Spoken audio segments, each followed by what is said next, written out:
Porque dele é por ele, e para ele são todas as coisas, agora após ele.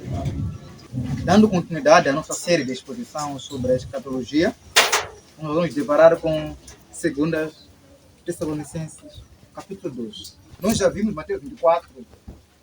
Com Mateus 24, nós aprendemos que não há hipótese de um arrebatamento secreto. Vimos que está claro que Cristo em nenhum momento ensinou um arrebatamento secreto.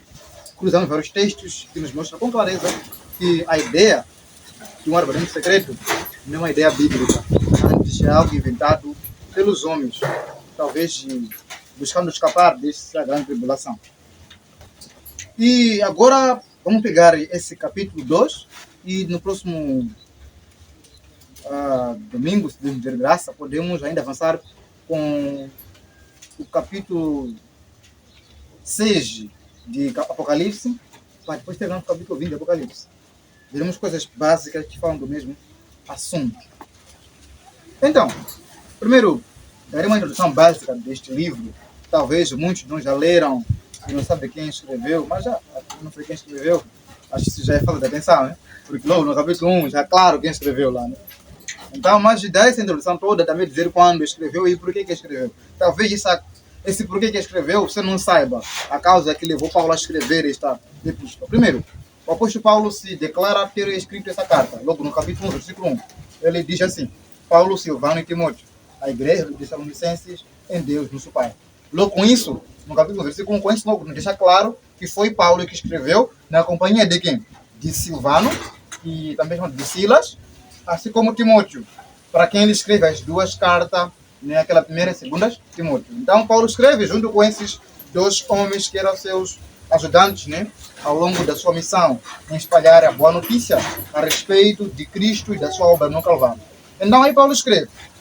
Então, Paulo ele visitou essa cidade, este lugar, né, de nome Tessalonicense. Visitou esse lugar e por volta do ano 50, durante a sua segunda viagem missionária. Isso está lá em Atos 17. Então, ele pregou na sinagoga, né, por 3 sábados. Isso é Tessalônica, pregou por 3 sábados.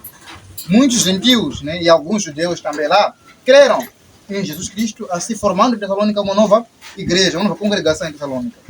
Mas os líderes judeus que estavam em Tessalônica se revoltaram contra Paulo, e Paulo teve que fugir da cidade nas pressas, né? Indo para Bereia e depois para Atenas. Isso nas pressas, Paulo. Até Paulo fugiu, entende? Né? Talvez você não como. Não fuja, né? Não fuja, irmão. Há conflito que você vem aqui, não vai dar, vamos tirar a vida. Você correr, mesmo. Eu, homem armado, me apontando, epa, na estrada, vou correr. Vou fugir. Amém, queridos? Então, por que Paulo escreveu 2 Tessalonicenses? Primeiro, a carta foi escrita pouco tempo depois de 1 Tessalonicenses. Isso quer dizer, tem 2 cartas. Tem a primeira carta que Paulo escreve para eles, tem a segunda carta. Então ele escreve logo depois de eles escreverem a primeira carta. Isso entre anos 51 a 52 depois de Cristo. Provavelmente Paulo escreveu essa carta estando em Corinto. Ele escreve de Corinto para os irmãos que estão em Tessalônica. Então, com qual intenção Paulo escreve? Primeiro, para corrigir o mal-entendido em Tessalônica sobre a segunda vinda de Cristo. Esta é a sua maior intenção. Essa foi a sua maior causa, a maior motivação.